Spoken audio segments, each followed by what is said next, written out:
আলমারিটা একটু পরিষ্কার করে ফেলি।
এত নেটের সমস্যা হচ্ছে না, আমাদের ভিডিও দিতেই পাচ্ছি না। ভিডিও আপলোড করতে করতেই কত সময় চলে যাচ্ছে। এত এয়ারটেল ছেড়ে জিও নিলাম, জিও তো সে একই অবস্থা, সেই নেটের প্রবলেম। কিছু বলে দেখি হচ্ছে নেটের নেট হচ্ছে না, নেট যাচ্ছে না, কি করবো না বুঝতে পারি না। ভিডিও তো পারি না, আপলোড করতে পারি না, খুব অসুবিধা।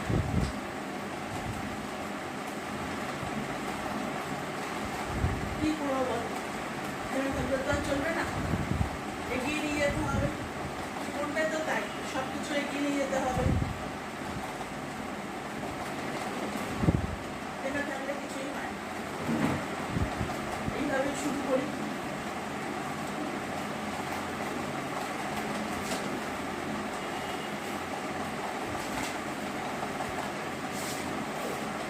হেরে গেলে হবে না, হেরে গেলে কি হবে? হবে না, জয় করতেই হবে সব কিছু।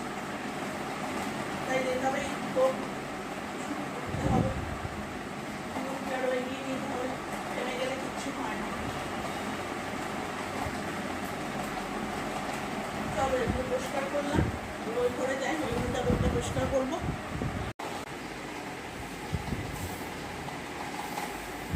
সবজি নিয়ে বসলাম, কি যে রান্না করবো বুঝতে পারি না, মাথার ঠিক থাকে না, কি রান্না করবো কি রান্না করবো। আর ন্যানো এখানে বসে আছে আমার পাশে, সব সবজি নিয়ে বসেছি, কিন্তু ভেবে পাই না যে রোজকার কি রান্না হবে, মানে বুঝতেই পারি না। যাই হোক, করতে তো হবেই, দেখি কি করি। ঠিক আছে, আমি কেটে নিই, চিন্তা ভাবনা করে কাটি, তারপরে তোমাদের দেখাবো কি রান্না বান্না করলাম। ঠিক আছে, রাখি তাহলে। বুঝতে পারি না তো কি রান্না হবে না হবে, বুঝতে পারি না, মাথাতেই আসে না। চিন্তা ভাবনা করে করে রান্না করতে হবে। হ্যাঁ, তারপরে এগুলো কেটে নিই, তারপরে দেখাচ্ছি। দেখো, আজকে খাচ্ছি ভাত, আলু ভাতে, ডাল, চিন্তা ভাবনা করে, আর ডিমের ঝোল। আজকের হচ্ছে এই মেনু। আর ডাঁটা আলুর তরকারি, ভাত, আলু সেদ্ধ মাখা, আর আর হচ্ছে ডাল, আর হচ্ছে ডিমে আলু দিয়ে ডালনা, এই খাচ্ছি। ঠিক আছে, খেয়ে নিই তারপরে কথা। রাত্রে খাচ্ছি রুটি, ঢ্যাঁড়স আলুর ভাজা আর পটল ভাজা, এই হচ্ছে খাবো। আর কিছু করিনি। শুভরাত্রি বন্ধুরা, সবাই ভালো থেকো আর আমার পাশে থেকো।